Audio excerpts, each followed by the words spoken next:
Hi అండి. ఈరోజు వీడియోలో కొత్తిమీర, పచ్చి కొబ్బరి కాంబినేషన్‌లో టేస్టీగా పచ్చడి చేసి చూపిస్తున్నాను.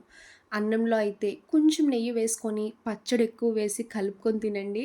ఎన్ని ముద్దలు తింటారో మీకే తెలీదు. లొట్టలేసుకుంటూ తింటారు. పక్కన మీరు ఎన్ని కూరలు పెట్టినా ఈ పచ్చడి ఒకటే వేసుకొని తింటారండి. అంత కమ్మగా, టేస్టీగా ఉంటది. టిఫిన్‌లోకైనా కూడా చాలా బావుంటది. ఇన్నాళ్ళు ఈ టేస్ట్ ఎందుకు మిస్ అయ్యారని అనుకుంటారు.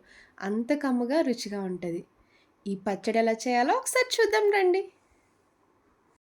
ఇప్పుడు స్టవ్ ఆన్ చేసి ఇలా కడాయి పెట్టుకున్నాక ఆయిల్ వేసుకోండి. ఆయిల్ హీట్ అయ్యాక హాఫ్ టీ స్పూన్ జీలకర్ర, 2 స్పూన్లు పచ్చిశనగపప్పు వేసుకోండి.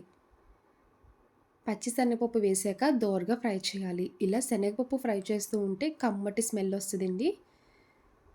చూడండి, శనగపప్పు అయితే బాగా ఫ్రై అయింది కదా. ఇప్పుడు టమాటా వేసుకోవాలి. 2 పెద్ద సైజ్ టమాటా తీసుకొని ఇలా కట్ చేసి వేసుకోండి. టమాటా ముక్కలు వేసుకున్నాక మీరు కారం ఎంత తింటారో చూసి పచ్చిమిర్చి వేసుకోవాలి. నేనైతే ఒక 8 వరకు వేసుకుంటున్నానండి. పచ్చడి కొంచెం కారంగా ఉంటేనే తినడానికి బావుంటది.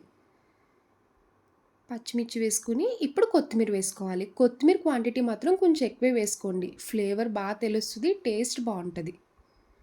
5 వెల్లుల్లి రెబ్బలు, చిన్న గోలీ సైజ్ అంతా చింతపండు వేసుకొని మొత్తం ఒకసారి కలిపి ఫ్రై చేయాలి. టమాటా బాగా మెత్తపడే వరకు కుక్ చేయండి.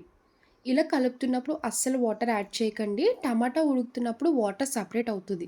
ఆ వాటర్‌తోనే టమాటా కంప్లీట్‌గా మగ్గిపోద్ది. ఇలా ఫ్రై చేస్తున్నప్పుడే పావు టీ స్పూన్ పసుపు, మీ టేస్ట్‌కి తగ్గ ఉప్పు వేసుకోవాలి. పసుపు, ఉప్పు వేసుకొని ఫ్రై చేయండి. చూడండి, టమాటా ఉడుకుతున్నప్పుడు ఇలా వాటర్ సపరేట్ అవుతుంది కదా. ఈ వాటర్ అంతా దగ్గరికి ఇంకిపోవాలి. అప్పటి వరకు ఫ్రై చేయండి. ఈ పచ్చడి ఇడ్లీ, దోసలోకి కూడా చాలా బావుంటదండి. పచ్చి కొబ్బరి, కొత్తిమీర, టమాటా కాంబినేషన్‌లో ఇప్పటి వరకు పచ్చడి చేయకపోతే ఈసారి ట్రై చేయండి. నిజంగా నచ్చుతది. లాస్ట్‌లో పచ్చి కొబ్బరి ఇలా చిన్నగా కట్ చేసి వేసుకోవాలి. పచ్చి కొబ్బరి ముక్కలు వేశాక ఒక 1 మినిట్ వరకు కుక్ చేయండి. చూడండి, టమాటా కూడా ఇలా సాఫ్ట్ అయ్యే వరకు కుక్ చేయాలి. పచ్చి కొబ్బరి వేశాక ఎక్కువసేపు ఫ్రై చేయకండి. ఇలా 1 మినిట్ కుక్ చేస్తే సరిపోద్ది. ఇప్పుడింకా స్టవ్ ఆఫ్ చేసుకోవాలి. కొంచెం చల్లారాక అప్పుడు మిక్సీ జార్‌లో వేసుకోండి.